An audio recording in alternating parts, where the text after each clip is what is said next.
Karena Danantara Indonesia bukan sekedar sebuah badan pengelola investasi, melainkan harus menjadi instrumen pembangunan nasional yang akan mengoptimalkan cara kita mengelola kekayaan Indonesia. Jangan salah, apa yang kita luncurkan hari ini bukan sekedar sebuah dana investasi, melainkan instrumen alat pembangunan nasional yang harus bisa mengubah cara kita mengelola kekayaan bangsa demi kesejahteraan seluruh rakyat Indonesia.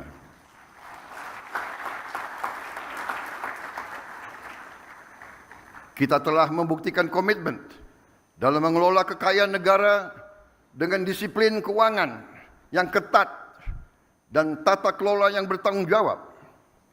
Dalam 100 hari pertama pemerintah yang saya pimpin, kami berhasil mengamankan lebih dari 300 triliun rupiah, hampir 20 miliar dolar dalam bentuk tabungan negara, dana yang sebelumnya terhambat oleh inefisiensi, korupsi, dan belanja-belanja yang kurang tepat sasaran. Kini dana tersebut akan dialokasikan untuk dikelola oleh Danantara Indonesia, diinvestasikan dalam 20 atau lebih proyek-proyek nasional sebagai bagian dari industrialisasi kita dan hilirisasi kita.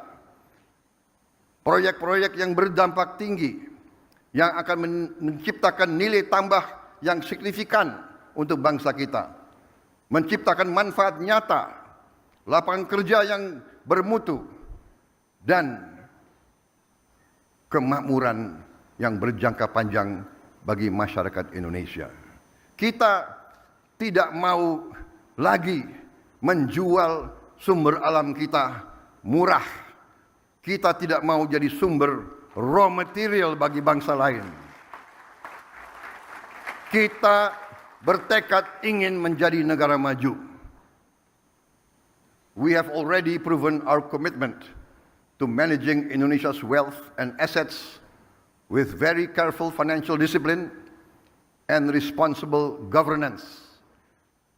In our first 100 days, my administration secured over $20 billion in savings, funds that were once trapped in inefficiency, corruption, misallocation, but will now be channeled into 20 high-impact national projects, creating real long-term benefits for our people. Saya bersama pemerintah yang saya pimpin didukung oleh koalisi yang solid, bertekad keras untuk membangun suatu pemerintahan yang bersih, yang bebas dari korupsi.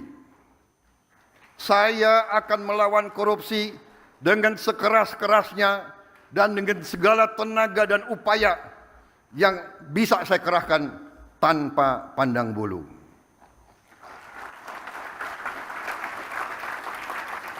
Prinsip yang sama akan menjadi fondasi dalam pengelolaan Danantara Indonesia.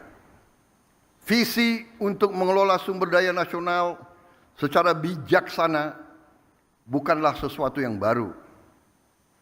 Tidak lama setelah kemerdekaan, para pendiri bangsa mendirikan Bank Industri Negara untuk membiayai sektor perkebunan, industri, pertambangan. Pendahulu-pendahulu kita telah lama investasi dalam sektor-sektor strategis. Presiden pertama kita mendirikan Institut Pertanian Bogor karena memandang pertanian sebagai sektor strategis. Bung Karno pernah mengatakan, "The stomach cannot wait." Kita tidak boleh mengizinkan kelaparan yang ada di Indonesia. Presiden kita pertama pun yang membesarkan Institut Teknologi Bandung karena kita untuk merdeka untuk sejahtera harus menguasai teknologi. Presiden kedua meneruskan pembangunan dan semua presiden-presiden kita membawa kita sampai kita sekarang hari ini bisa meluncurkan Danantara Indonesia. Presiden Habibie, Presiden Abdurrahman Wahid, Presiden Megawati, Presiden Susilo Bambang Yudhoyono, Presiden Susilo Bambang Yudhoyono dan Presiden Joko Widodo semua telah memberi peran dan memberi sumbangan yang sangat besar bagi bangsa Indonesia. Dan sekarang jatuhlah kepada kami untuk mengamankan fondasi-fondasi yang telah dibangun dan untuk meneruskan mencapai cita-cita kita menjadi negara sejahtera, rakyat kita makmur, aman, dalam keadilan. Download Tribun X sekarang, menghadirkan lokal menjadi Indonesia.